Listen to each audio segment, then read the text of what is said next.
Welcome to Drill Down Earnings. We've got results from Adobe, quarterly results that tell us a lot about what's going on in the world of, you got it, AI. I'm Cory Johnson, the Chief Market Strategist for Futurum Group, and this is the business story behind one stock on the move. That stock, of course, is Adobe. Second quarter earnings for this company. Wall Street likes a beat or a miss, and this was a beat. This is their 10th beat in a row, so maybe that's not a surprise. But let's drill into the business here, what the actual numbers were and how the business did. So strong results for this company, 10% year-over-year growth. They raised their guidance for the year. So, $5.3 billion is the number of revenues. And that was 10% growth, a little bit off the growth rate from the previous quarter. Cash flow from operations, nearly $2 billion. And remaining performance obligations, that number they put up sort of bookings. It's a little bit more than a revenue that they haven't recognized. There's also things under contract. And that was $17.86 billion, not growing as fast as revenue. So let's get into this a little bit. So again, 10% revenue growth. They said it was really driven by AI and putting AI into existing products, making those products easier to use.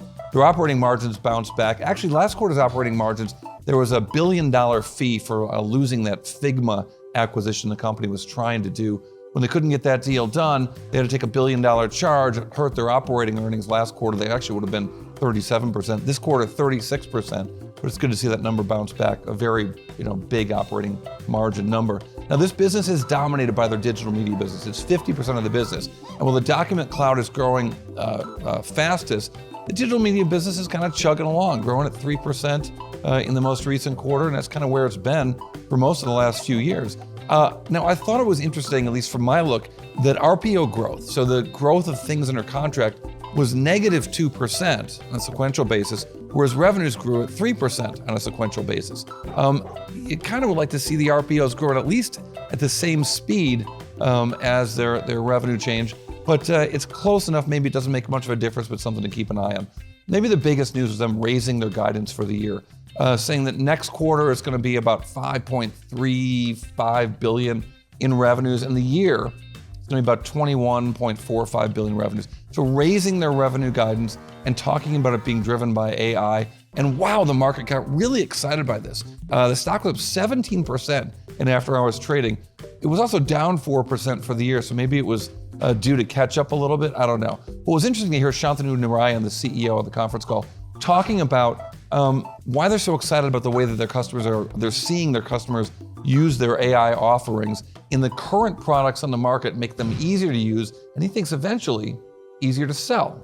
I think the biggest opportunity for us and why we're really excited about Gen AI is in the interfaces, because that's the way people derive value, whether it's in being able to complete their tasks faster, whether it's be able to do new workflows.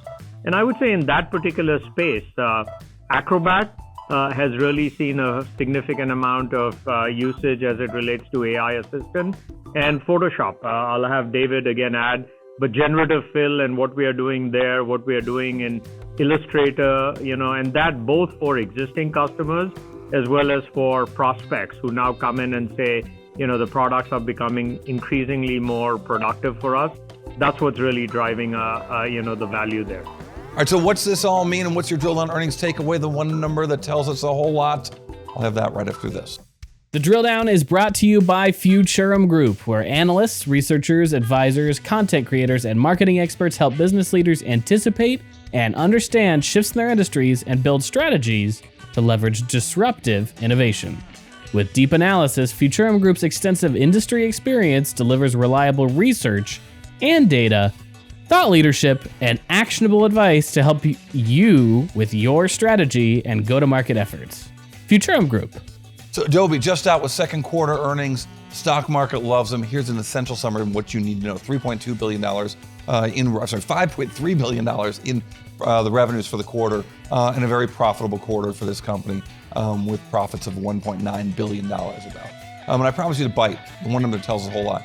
So their RPOs, their business that they've booked but don't have recurring revenues for, let alone revenues on the income statement, that number is holding really strong for this company. It was down a little bit on a sequential basis, but it represents 323% of revenues for this company. So that number's been hanging in there above 320% for quite a while now, and that's really good for Adobe. All right, thanks for listening to Drill Down Earnings. I'm Cory Johnson. Check me out on X @CoryTV, on TikTok @DrillDownPod. on Instagram at Drill Down Pod, on YouTube at the Futurum Group, Drill Down Earnings, part of 6.5 Media.